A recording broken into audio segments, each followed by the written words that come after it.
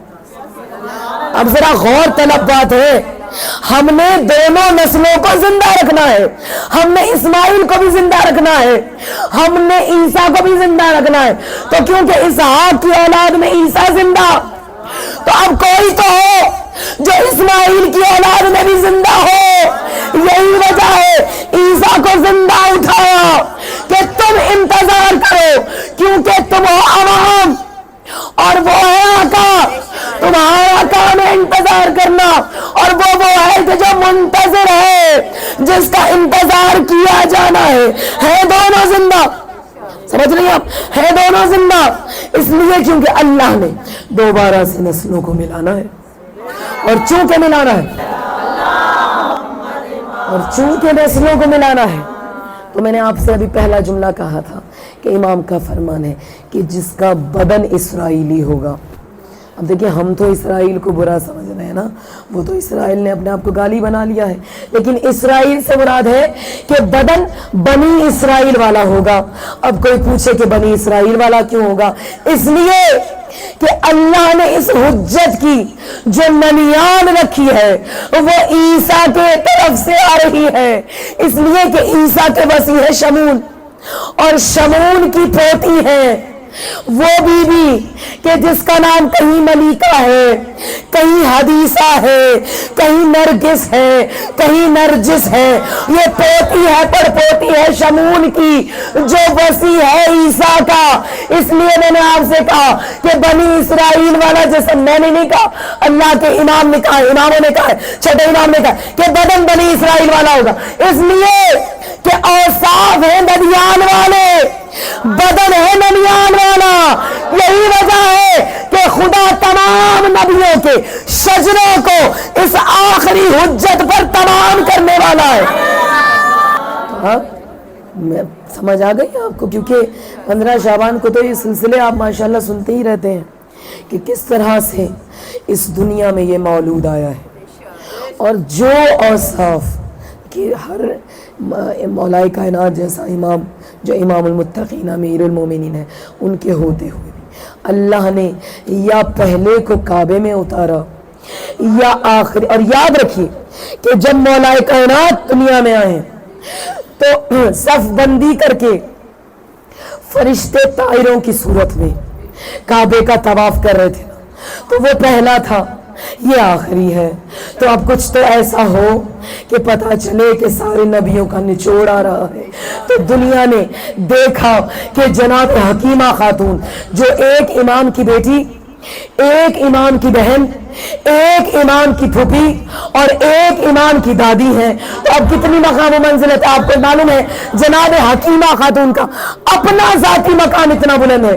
کہ کیونکہ جب امام علی نقی ان کو چھپایا ہوا تھا اور آپ تحفظ کر رہی ہیں بھائی کا، اور جب امام علی نقی کے بعد امام حسن عسکری کا دور آیا تو بیوی پردے کے پیچھے سے مسائل بتاتی تھی، اور مسائل بھی بتاتی تھیں، نیابت کر رہی تھی۔ اب لوگوں نے کہا کیونکہ ظاہر ہے آج والا مسئلہ پرانا مسئلہ ہے کہ ایک عورت امام کی نیابت کیسے کرے، مستور ہیں آپ کیسے امام کی نیابت کر سکتے؟ ایسے موقع پر پردے کے پیچھے سے ایک امام کی بہن اور ایک امام کی بیٹی نے وہ فصاحت و بلاغت کا اعلیٰ نمونہ پیش کرتے ہوئے بی بی نے کہا، کیا تم بھول گئے کربلا کے میدان میں حسین کی نیابت زینب کر رہی تھی، جہاں چوتھا امام بیمار تھا، وہاں پورے راستے علی کی بیٹی اپنے بھائی کی نائب بن کر تھی۔ اور یہ امام کا فرمان ہے کہ جب تک مدینے واپس نہیں آئے ہیں میری پھوپھی زینب میرے بابا کی نیابت نائب امام تھی۔ تو میں دوبارہ سے اتنا مقام جناب حکیمہ خاتون کا، اور یہی وہ بی بی ہے کہ بس میں پورا واقعہ تو آپ کو بہت دفعہ سنایا ہوا ہے کہ بس یہاں بتا دوں کہ جیسے ہی جناب نرجس خاتون گھر میں آئی تھی تو امام علی نقی نے اپنی بہن سے کہا تھا کہ اے دختر رسول استقبال کیجیے اس بی بی کا کہ جس کے بطن اقدس سے خدا حجت وقت کو نازل کر لیا. تو اب استقبال نہیں کیا، اپنے حجرے کو جناب نرجس خاتون کا میکا بنایا ہے. یعنی کیونکہ ابھی اسلام میں ظاہر ہے فاطمہ کے ہاتھ پر اسلام قبول کیا ہے بی بی نرجس خاتون نے عالم خواب میں. اس سے زیادہ مقام بتانے کی بی بی کی ضرورت نہیں ہے کہ جو امام وقت کی بھی ماں ہو. اور گزشتہ سال مجھے یاد ہے کہ میں نے ہی یہ سارا آپ کے سامنے بیان کیا. تو جو امام وقت کی ماں ہو اس کا کتنا مقام ہوگا، لیکن اس کا کتنا مقام ہوگا جس نے تربیت کی ہے جناب نرجس خاتون کی، اور جناب حکیمہ خاتون نے اپنے حجرے میں رکھا. یعنی امام حسن عسکری کے حجرے میں بھیجنے سے پہلے جو تربیت، جو آداب بنی ہاشم، جو آداب امامت تھے، وہ تمام تقاضے بی بی نے خود سکھائے ہیں. تو جب سکھائے تھے نا، تو جب رخصت کیا، ایک ہی گھر ہے لیکن جب رخصت کیا تو جناب حکیمہ خاتون نے ایسے رخصت کیا کہ جیسے بیٹی کو اپنے گھر سے رخصت کرتے ہیں. اور یہی وجہ ہے کہ تاریخ میں لکھا ہے کہ بی بی ملیکہ خاتون یا نرجس خاتون ہمیشہ جناب حکیمہ خاتون کے گھر کو اپنا میکا ہی تصور کرتی. تو اب میں آپ کو اس مقام پہ لے آؤں کہ نصف شب ہے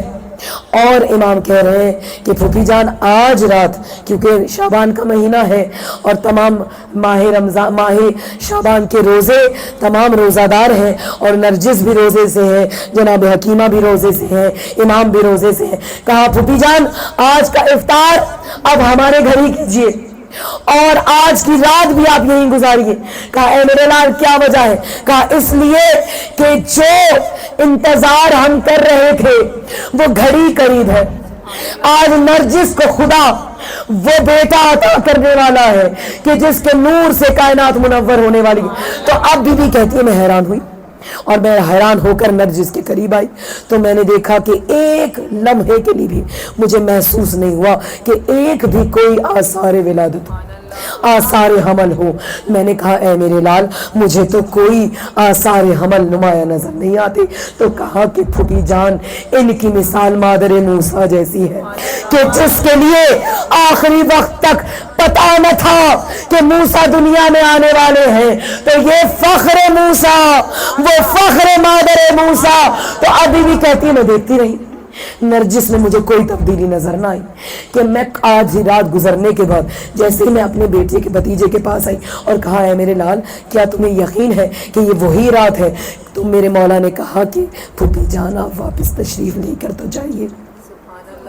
بی بی کہتی ہے اب جو میں حجرے میں آئی تو میں نے دیکھا کہ نرجس کے چہرے کا رنگ بدل رہا ہے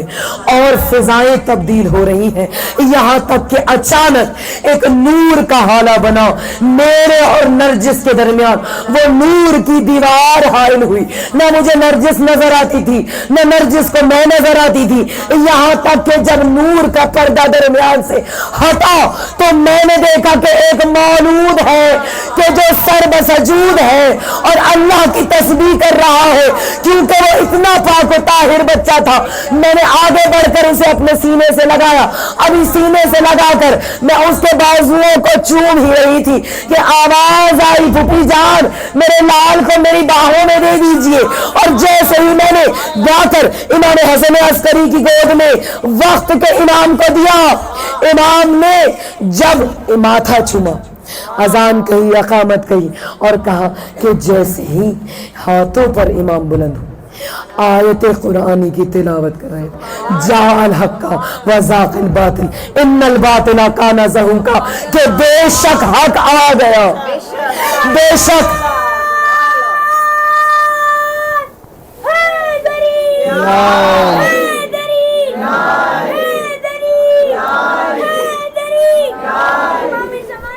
سبحان اللہ. جیتے رہو.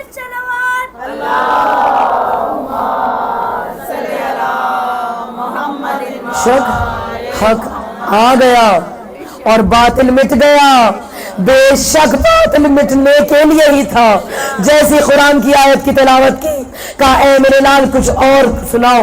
تو اب سورہ قصص کی 5ویں آیت کا ترجمہ، اور خود امام قوت گویائی سے گفتگو کر رہے ہیں اور امام کہہ رہے ہیں کہ اے اللہ تو نے بے شک جو وعدہ کیا ہے کہ کمزور کو حکومت عطا کرے گا اور اس کو اس دنیا پر وارث بنائے گا. سورہ قصص 5 آیت. اس کے بعد کہا اے میرے لال کچھ اور کہو گے؟ کہا اے اللہ کے بنائے ہوئے نمائندے، اشہد ان لا الہ الا اللہ وحدہ لا شریک لہ واشہد ان محمد رسول اللہ واشہد ان علی ولی اللہ. تو اب جب پورا کلمہ کہہ دیا تو اتنے نے دیکھا کہ طاہروں کا ایک جھنڈ آگے بڑھ رہا ہے اور وہ طواف کر رہے ہیں. اور آپ کو معلوم ہے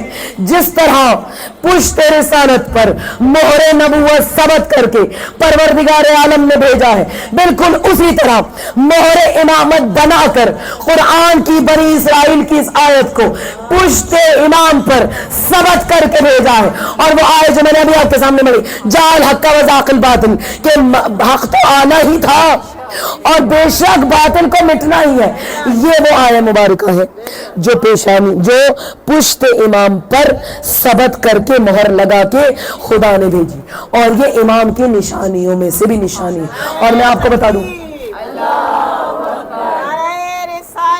یا رسول اللہ،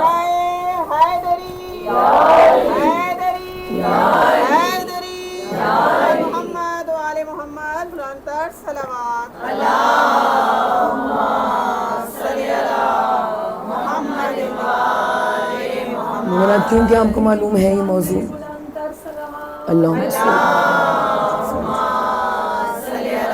کہ موضوع بہت طویل ہے، اس لیے آج ایک آپ کو اور جز دیتی جاؤں کہ ہر وہ بیوی کہ جو وارث ہے نور امامت کی، اسے معلوم ہے کہ کوئی آنے والا ہے، اور صرف اسے ہی نہیں معلوم، اس کے اجداد کو بھی معلوم ہے. اب میں آپ کو بتاؤں ایک ایسی شہزادی جس کا نام شہربانو ہے اور جس کا بابا یزرجد ہے، اور جب یزرجد جا رہا تھا نا ایران سے، آپ کو پچھلے سال کی گفتگو شاید یاد ہو کہ جب دوڑ رہے تھے تو آپ چھوڑ کے کسرے ایران کو دوڑ رہے ہیں، تو کسرے جو کسرہ ہے نا، تاکہ کسرہ کے قریب ہے، تاکہ کسرہ وہ تاک تھا کہ جیسے ہی رسول کی آمد ہوئی تو یہاں پر جو صدیوں سے آگ جل رہی تھی تو کنگرے گر گئے اور آگ بجھ گئی، لیکن تاک نشانی کے طور پر موجود ہے، تاکہ کسرہ نشانی کے طور پر موجود رہا، یہاں تک کہ جب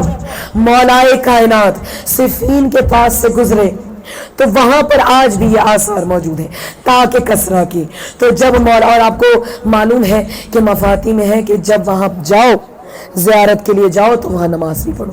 کیوں؟ کیونکہ یہ علی کی سنت ہے. میرے مولا نے وہاں نماز پڑھی تھی. تو اب جب میرے مولا، بس یہ جملے آخری آپ سب کی زحمتوں کو تمام کریں، کہ جب کسرہ کے استاد کے قریب سے گزرے نا تو سلام کیا اور سلام کر کے وہاں 2 رکعت نماز پڑھی، اور اپنے جتنے فوجی تھے انہیں کہا کہ دیکھو یہاں پر شاہ ایران آرام کرتا تھا، یہاں پر فیصلے کرتا تھا، یہاں پر سزائیں ملتی تھیں. اب لوگ حیران ہیں کہ صدیوں پرانی بات اور علی کو یاد کیسے ہے، علی ایسے بیان کر رہے ہیں جیسے دیکھا ہوا ہو. تو اب جب 2 رکعت نماز پڑھی تو کہا کیوں پڑھی ہے؟ پوچھا اس لیے کہ یہ وہ نشانی ہے